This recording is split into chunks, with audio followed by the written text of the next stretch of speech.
gyvename ne visai paprastais laikais. Mūsų supa karo pavojus, mūsų istorinėje tėvynėje, Izraelyje. Karas dar nesibaigė, žmonės dar kovoja ir žūsta.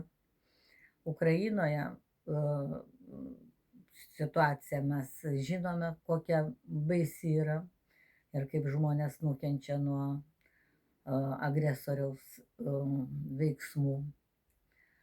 Aš niekad negalvojau, atvirai šnekant, kad man teks gyventi karo sąlygose. Tiesiog galvodavau, kad jau va šitam mūsų vaikų, anūkų karta užaugs be karo, bet vis tiek atsitinka.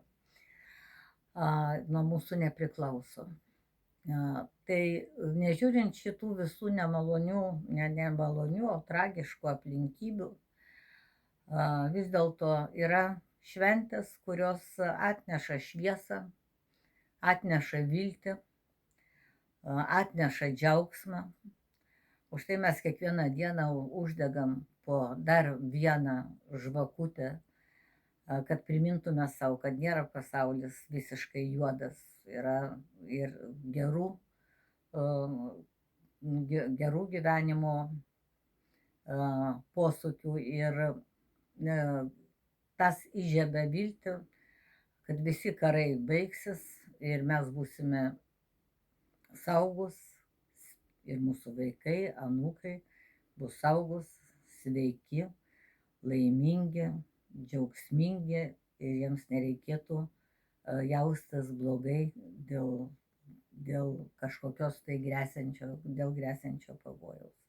Aišku, norėčiau dar ir pridurti, kad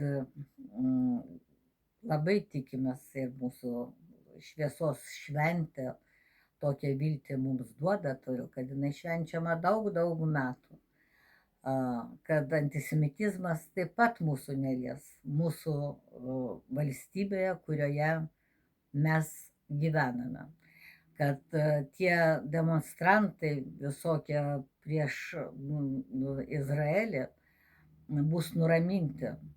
Kokiais metodais nežinau, bet matyt gali būti tokių metodų.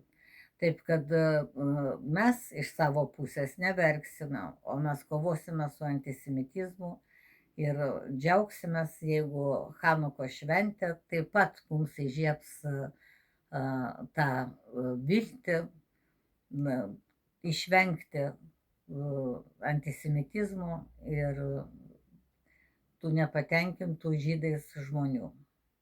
Taip kad viso jums geriausio, svarbiausia sveikatos, laimės, vilties ir laimingos Chanukos.